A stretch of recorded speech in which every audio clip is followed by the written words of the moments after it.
Hello, everybody. Welcome to Late Night Football. Welcome to our match reaction show. It's finished.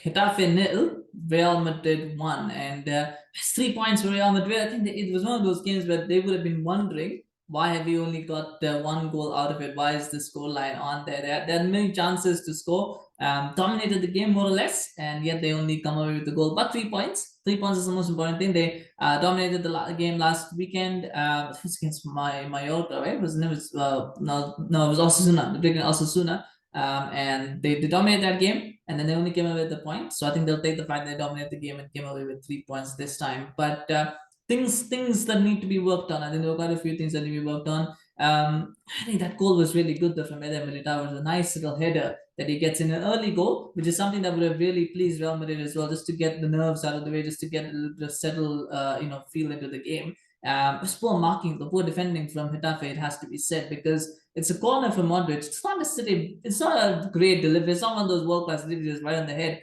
It's Militao just is allowed a free run to get ahead of all the players and then get a ball and get his head onto the ball and put it in the back of the net. So it was poor marking. Somebody's got to be picking up. Somebody's got to be picking up that run. Nobody's doing that, and it allows Militao to pretty much have an unchallenged header where he can actually see where he wants to head it. So it's 1-0 to Madrid, and you're just wondering if this will be okay. Madrid will now cruise through, maybe get a second, maybe get a third. Just kill the game off and stuff. But he never could do that. It was I don't know what it was after that first goal, but at times it just looked like Madrid were kind of trying too hard. They were kind of trying all sorts of ridiculous things. It almost felt at times that Madrid were 3-0 up. And they were playing like they were 3-0 up instead of playing like they were 1-0 up. At times just looked at that. And Valverde had a couple, had some pot shots. Vinicius had pot shots. Rodrygo had pot shots. Modric had pot shots. The team just trying to take long range shots. And that isn't how you do it at 1-0. You've got to try to be patient. You've got to try to be calm. They weren't doing that for some reason. I don't know whether it was instructions from the manager, whether there was a bit of a nervousness because they had, I mean, in Shakhtar, they were only 1-1. And so maybe there was a bit of a nervousness there as well. But it just looked like they were desperate to kill the game off. And in trying to do that, they weren't actually killing the game off. And then in the second half, there was that triple chance actually, which fell to, I think it was Rodrygo, then Valverde, and then Modric, three players who had chances. And there was a block, there was a couple of saves in there. I think it was a block, a save, a block. So they had that was probably the best chance of the second half for Real Madrid to make it 2-0.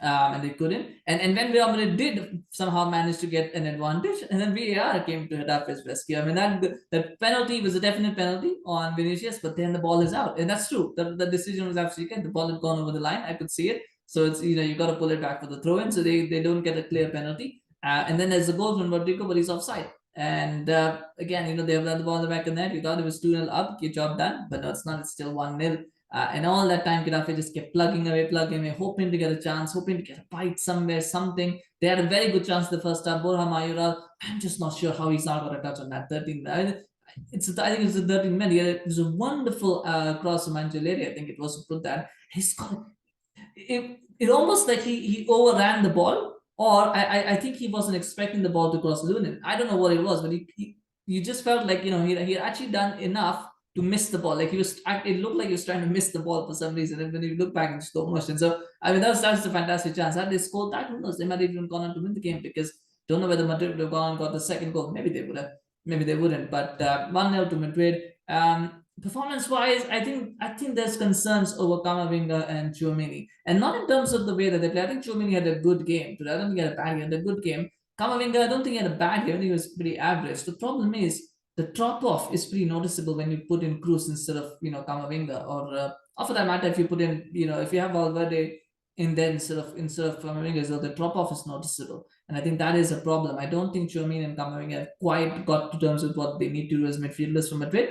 And as soon as you take one of if you take out Kroos, you take out Modric, and you put one of those guys in, it just doesn't click. It just doesn't work for some reason. I don't know what it is. But they've got to figure that part out, because they need those guys to step up. You can't expect Kroos and Modric to play every game anyway. So you need these guys to step in and do the job when it's needed. Especially Benzema is going to have injury issues, and you're going to probably rely on Valverde playing as a winger more than as a midfielder. So they're going to need to figure that out. Rodrygo, for me, he's had a couple of good games actually this season. But again, today he just looked like the Rodrygo of old, the inconsistent, frustrating player who's trying all sorts of ridiculous things, instead of keeping it simple. He had some good moments as well, by the way. He had some good moments, but again, it's you have good moments, But then the great ones, the great players are the ones who step up in the crucial moments. And I think sometimes he goes missing in those crucial moments, or he does something that he shouldn't be doing in those crucial moments. So that's for me is a problem as of Rodrygo. I don't think, when you look at Vinicius, you see how frustrating he was, and he's kind of taken that out of his game now. He's learned how to, utilize his skills and his strengths to the maximum and to make sure that he's doing it for the benefit of the team. I don't think Rodrygo has got there. I think he's still trying to figure out who he is as a player. I think he's still trying to figure out what he needs to, what his strengths are, and what he can do. It doesn't help that he's switching between striker and winger every time. But nonetheless, I think there's still things that he could do on his own to kind of improve that side of his game. And hopefully that will come with time. Hopefully that will come with time because he's still quite young. But yeah, you do feel that you did see flashes of the old Rodrygo today, the frustrating one. That's not a good sign, of course. But hopefully it's just a blip and he'll recover for the next game, of course, which they will need to because nobody knows what the situation with Benzema is at the moment. He wasn't even on the bench today. So that is the thing. Lunin will be happy with keeping a clean sheet, I think.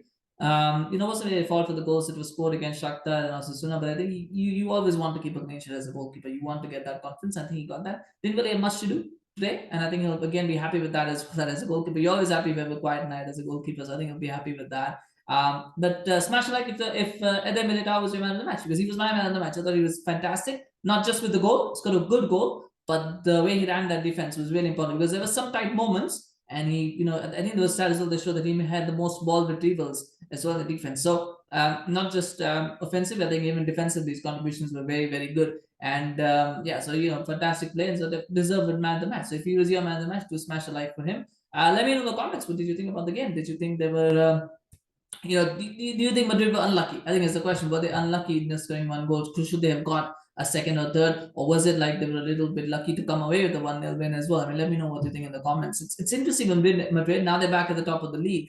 But they've never really, and they've not lost the game. They've drawn one and won the rest, but they still look a little bit unconvincing. I don't know what it is, but they look a bit unconvincing. So that's just where I am at. But just let me know in the comments. What do you think? Do you think that my observation is true? Do you think I'm just thinking wildly here? But let me know. Of course, always love to hear from you guys. And do remember to subscribe to our channel on YouTube, follow us on Facebook. We appreciate your support. We've done quite a few videos today, so do check them out. And we'll be doing more tomorrow as well as more matches come up. We'll be doing reactions for that. So please do subscribe so you can go and get notified as soon as videos drop. Thank you so much for watching. I'll see you again soon. Bye-bye.